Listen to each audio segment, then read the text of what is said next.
I'm back.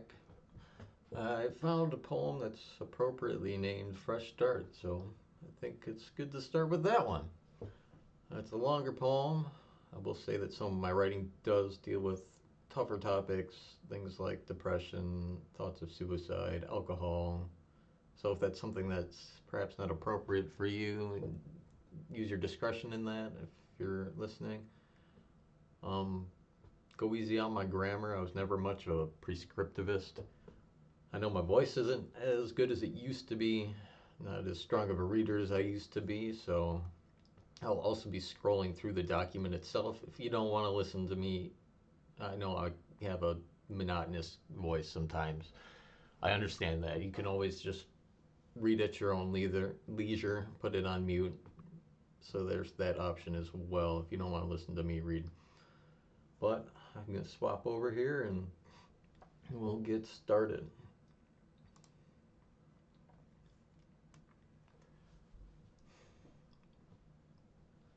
I'm here, in this grave. Drag me up. Now that may sound like dig me up, but it's different. After all, grave diggers often leave the person behind, desecrated and exposed to the light. Which makes me a grave robber, because I would brush the dirt out of your eyes, to get out of you what I need, then leave you to rest behind. I know that is not right, but it's hard to see use in what is after life, so bury it out of sight, marked in loving memory. The other day was Mother's Day. The graveyards were packed with tourists, visiting old attractions, buying tickets to see a show of hands carry loved ones in the only way they can, in gestures as stories are shared, and flipping through pictures pointing out faces that stare back at you in the most unusual way, like they're about to call out your name. When they don't, the emptiness it creates helps you see the space between you, though. Like an indent before a paragraph we wrote in fading ink, so when we face the music, some verse is missing. But the show must go on, so keep pretending empty words left unsaid have meaning. The best book is one you see through to the end, yet everyone loves you when you're dead. Scattered pages they collect may complete some chapters, but more likely only the foreword. The hardest part of putting a legacy to rest is squeezing those uncollected texts into an epitaph that does justice but doesn't disguise the truth. Mine should say, he was a dung beetle.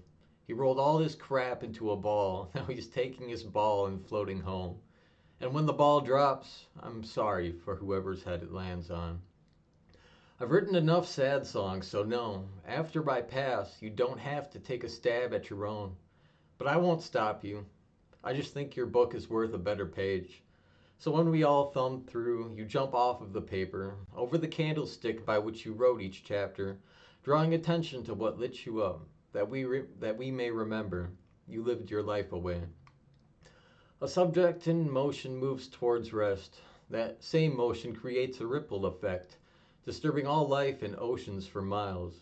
We are each a raindrop in a storm, ripples connecting across the entire surface like the world is simmering. So when your tears fall, I will feel it. I went to work today, but what I really did today was work on this. If my spine cracked, it'd say in many pages, I've hated myself into this grave I'm in. So love me out of my mind tricks, that I would remember to love my life away. For the roots of hope are budding change. If we can get through the growing pains, at our peak you can pluck us by the dozens, to lay at the foot of our headstones, martyrs for no greater cause than living. Yesterday my father told me a story about how he quit smoking. It made him tear up. I gave him a quick hug, not because he was leaking, but because I appreciate knowing him more deeply. Those tears of joy refill the well of faith I pour out like paint. My brother said, when it comes to art, only you notice the real mistakes. So if we are made by the ultimate creator, I am thankful he is our beholder. If whatever tastes bad turns out to be healthy, I'll eat my words, swallow my pride, and toast to new life. I still have at least half a book to write. But beginnings are hard, especially fresh starts on one wrong foot in the grave, when the dirt hole looks like an open embrace that would take the pain away. The other foot taps to the beat of my open heart surgery. If the operation is a success, future chapters will reflect a change of heartstring. For all the blue notes it never struck up a tune I truly loved. Last night I cried alongside family and friends. The part I cannot explain is why I hated when my words caused it. Why do I feel guilty about sharing my talents? People tell me I have such a gift for writing, but I have yet to write a chapter that means something to me. The cover of my book depicts a black sheep with red hooves printing pairs of teardrops upon a sordid winter surface. I wrote this trying to find my true voice, but I've been a quiet one for so long, I feared its strength is all gone. And the man I could be, all but lost at sea, singing silly shanties on a raft that is sinking, adrift wherever the waves of depression carry me. I should grab hold of myself and deal with what's wrong, but it's impossible to grasp what you can't put your finger on. Be silent and listen like someone cares, outside of that voice upstairs. Will you just listen?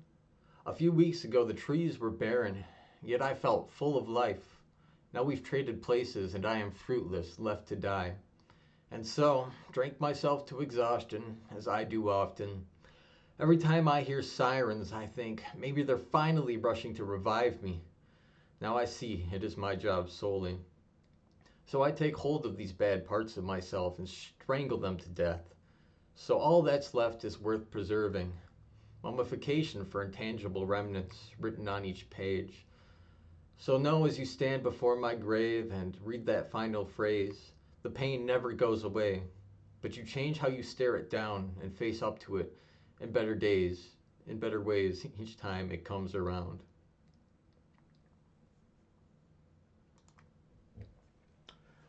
So that's that piece. If you're still here, I hope that you enjoyed it, got something out of it. Definitely felt good to just sit down and read something I've written. It's been a while. If you enjoyed the piece, feel free to subscribe, leave a like, engage with me in the comments down below. I'll be glad to answer questions. If there's something else you guys are interested in hearing from me, then I would be open to reading what you all have to say. So, other than that, I think I'll leave it here for today, and hopefully I'll have another one coming soon. Thanks for sticking around.